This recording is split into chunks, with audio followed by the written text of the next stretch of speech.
Hoje a gente vai falar sobre indicação de livros. Livros que nos ajudam a nos autoconhecer e a nos curar. Bora lá? Oi gente, tudo bem com vocês? Sejam super bem-vindos a mais um vídeo aqui no Literanálise. Eu sou Daisy e hoje eu vou indicar para vocês alguns livros que, na minha experiência enquanto leitora, mas também do ponto de vista do que eu estou estudando na faculdade de psicologia e ao longo dos meus 20 anos lidando com comportamento como profissional de RH, me ajudaram muito, ajudaram outras pessoas. Então, pela minha experiência e pela experiência de pessoas próximas a mim ou que tiveram algum contato comigo, eu vejo que são livros que ajudaram muito, tanto no processo de autoconhecimento, como também de cura.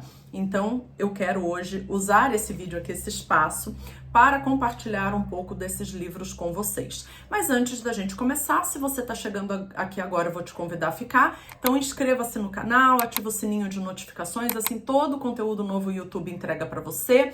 Não esqueça, deixa o like, comenta, compartilha, que isso me ajuda muito. E eu vou deixar no box de descrições os links desses livros na Amazon. Se você se interessar por qualquer um deles e puder comprar usando o meu link, você me ajuda muito. Gratidão. Vamos lá, gente. O primeiro livro que eu quero indicar para vocês é esse aqui, ó. A Voz na Sua Cabeça, do Ethan Kross. O Ethan Kross, ele é PhD, ele é psicólogo, neurocientista e ele é professor da Universidade de Michigan, nos Estados Unidos. E A Voz na Sua Cabeça, que é um livro que sai pela Sextante, é um livro de aproximadamente 200 páginas, acho que até um pouco menos, né? A gente está falando ali de 170 páginas mais ou menos, mas é um livro que ele vai explicar pra gente, principalmente a origem dessa vozinha na nossa cabeça, que quando você tá com muita vontade, por exemplo, de sair de um relacionamento abusivo, ela diz: você não é capaz.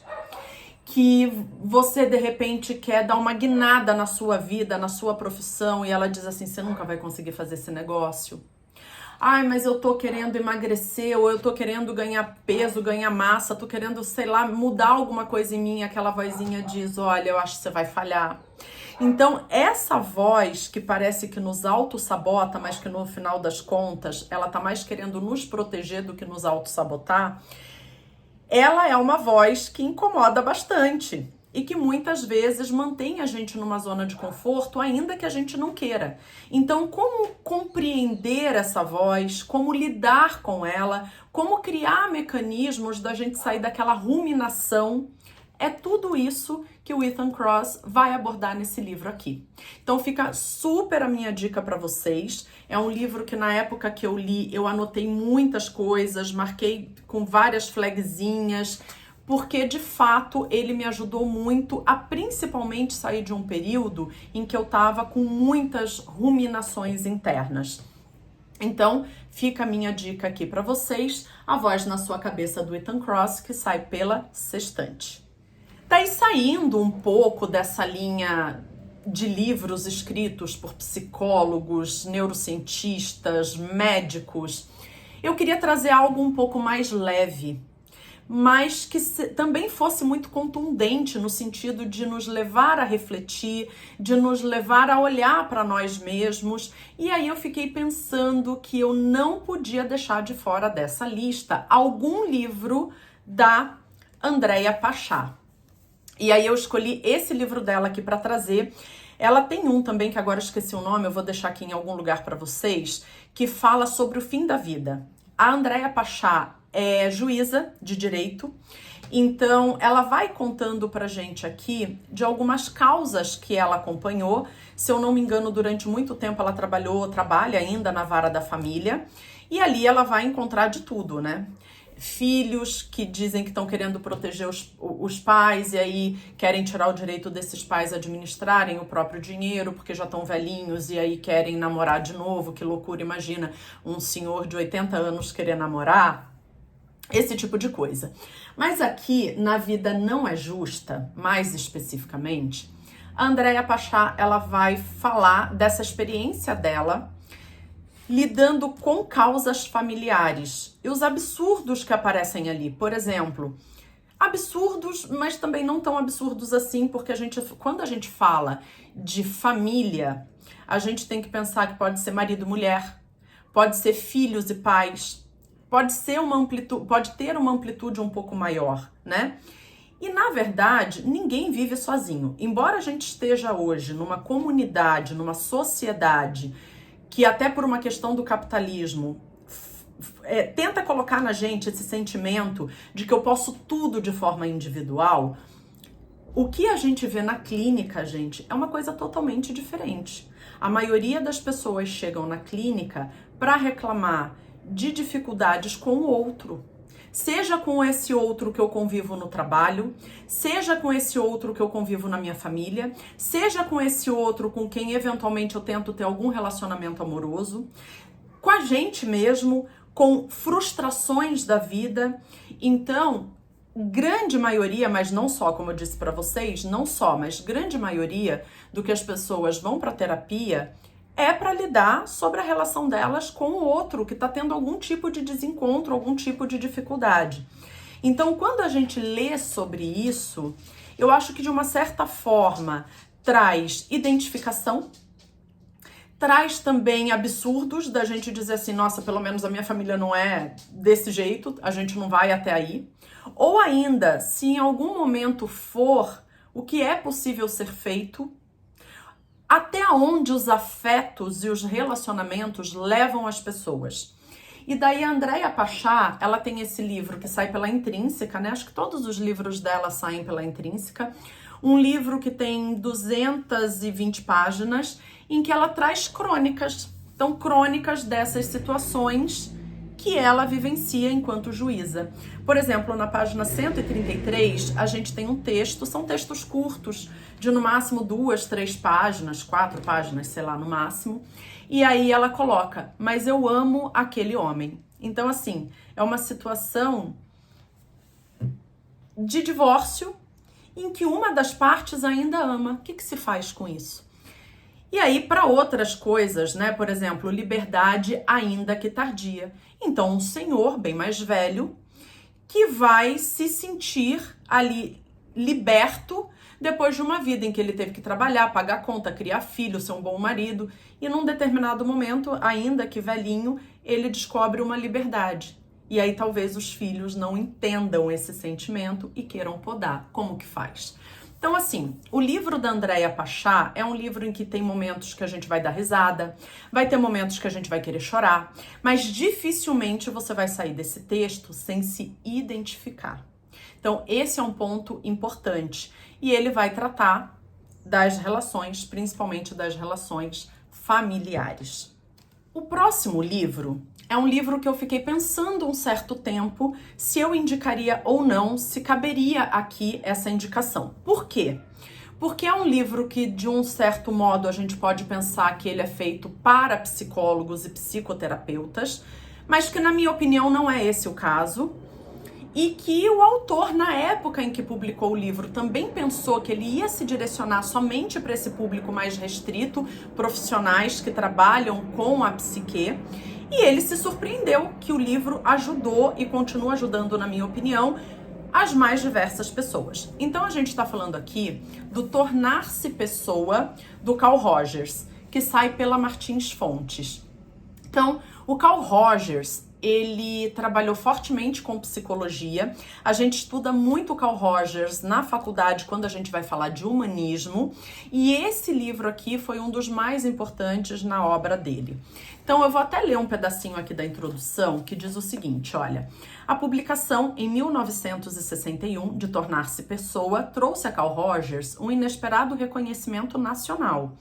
Pesquisador e clínico, Rogers acreditava que estava se dirigindo a psicoterapeutas e somente após este fato descobriu que estava escrevendo para pessoas. Enfermeiras, donas de casa, pessoas do mundo dos negócios, padres, ministros, professores, juventude. O livro vendeu milhões de cópias quando milhões constituíam um número raro em publicações. Rogers foi, para a década que se seguiu, psicólogo da América, passível de ser consultado pela imprensa sobre qualquer questão relativa à mente, desde a criatividade até o autoconhecimento, ou o caráter nacional.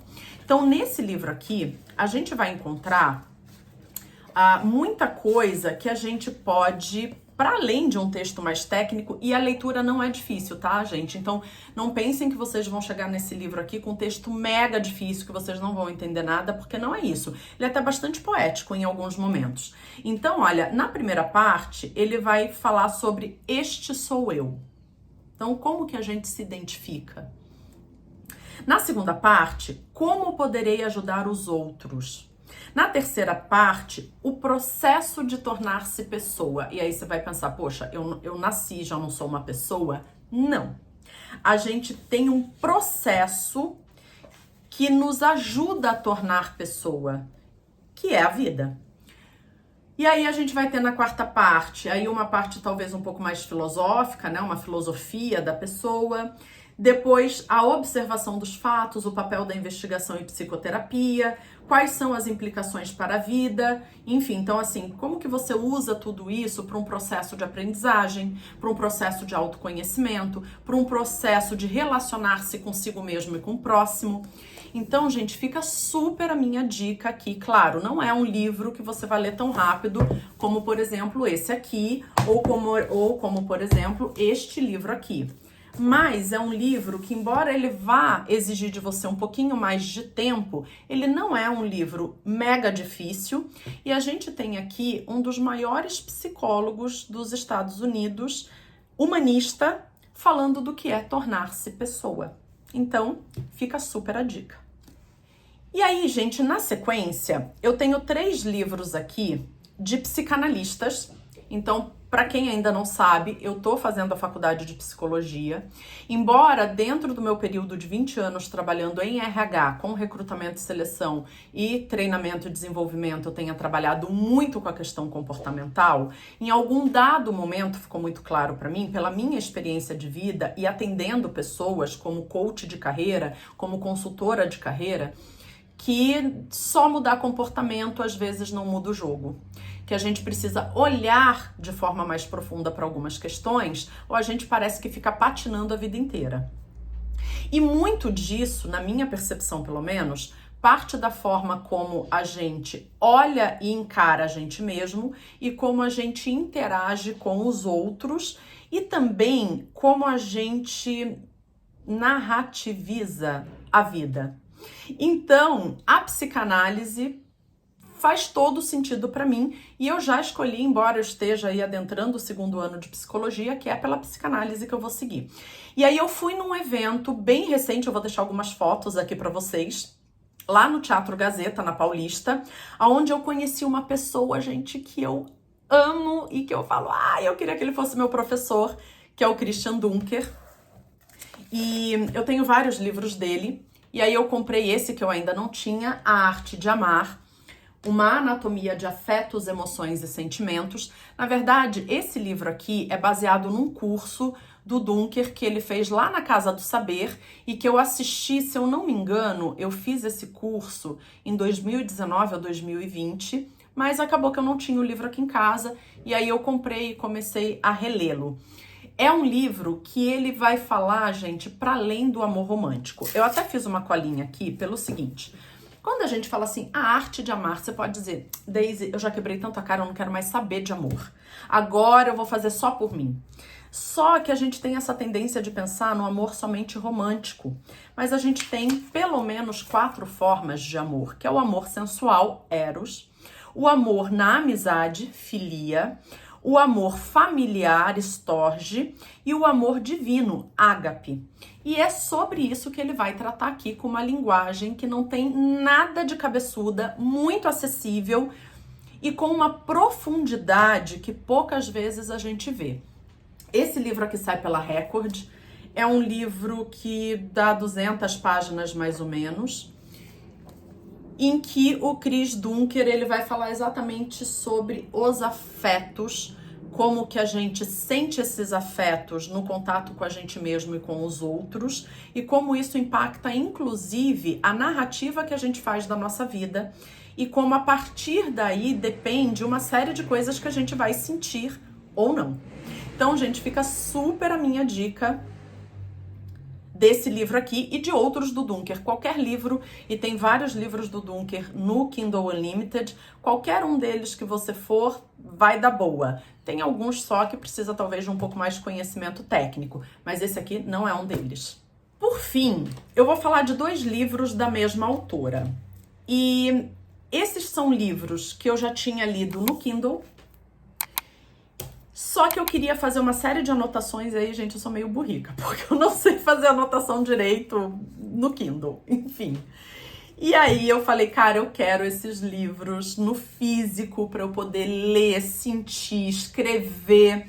E aí eu tô fazendo uma releitura dessa autora. Eu tô falando da Anna Sui, que é uma psicanalista também famosa. O pai dela também é um psicanalista famoso. A gente tem algumas palestras recentes de ambos, né? Tanto do pai dela quanto dela no Café Filosófico, que eu adoro. E aí eu fiquei com muita vontade de reler, mas dessa vez no físico. Então eu comecei a reler por esse aqui, Não Pise no Meu Vazio, ou O Livro do Vazio, que sai pela Planeta. Já tô fazendo aqui uma série de marcações, escrevendo um monte no livro, porque de fato a gente tem esse livro aqui dividido em 3 partes. A primeira parte, ela vai falar sobre o que preenche. Na segunda parte, ela vai falar do que esvazia. E depois ela vai falar do que esvazia e preenche ao mesmo tempo. Então, exatamente, do que preenche, do que esvazia e do que preenche e esvazia ao mesmo tempo. São textos curtos, como se fossem poemas. Não sei se esses textos a gente poderia chamar de poema. Professores aí de literatura, por favor, me ajudem. São textos sem forma, né? Então ela põe aqui um título e ela vai escrever um texto corrido de às vezes 1, 2 páginas no máximo, em que ela vai falar um pouco do que ela sente em relação a determinada coisa.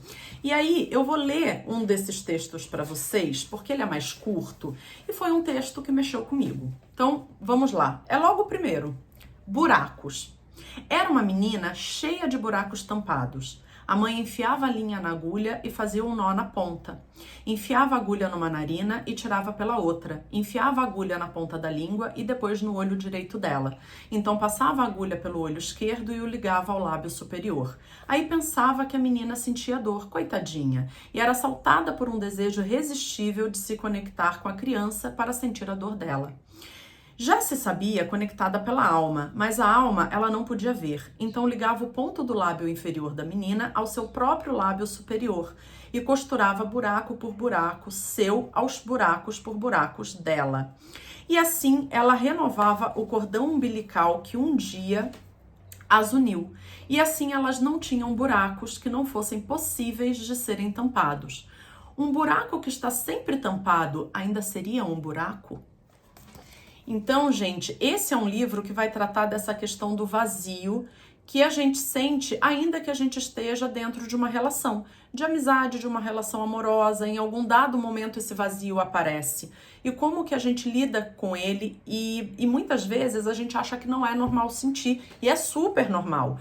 Então, esse livro mais especificamente, a Anna Sui vai trabalhar sobre esse tema.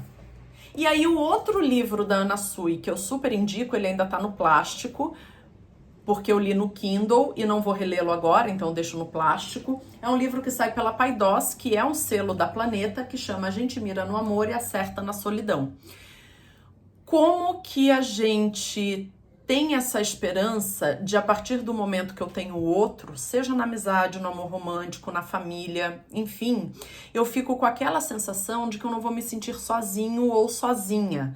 Mas isso vai acontecer mesmo que você esteja com outro do seu lado.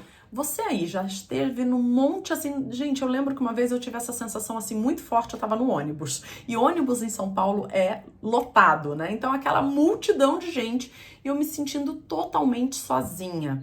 E como que se a gente não cuida de olhar para essa solidão, ressignificar essa solidão, entender que ela faz parte do bicho homem, como a gente pode cair no desamparo. Então, Esse livro aqui é um livro super curtinho dela também, que não dá nem 200 páginas e que ela vai falar exatamente sobre isso. Então eu vou ler aqui um trechinho da quarta capa. Podemos ler que o amor contém a solidão em seu interior, pois no coração do amor está sempre a solidão. E por isso, quem não suporta a solidão também não suporta o amor.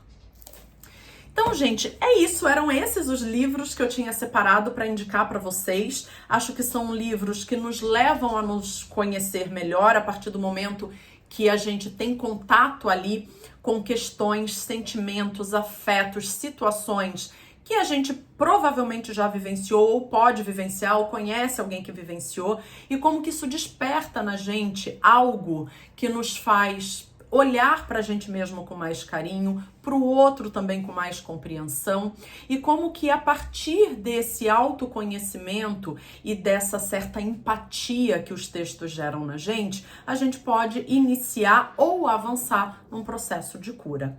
Espero que vocês tenham gostado. Se gostaram, por favor, deixem o like, que isso me ajuda muito, compartilhem com outras pessoas, se inscrevam no canal e deixem nos comentários para mim quais livros aí você indicaria. Até mais!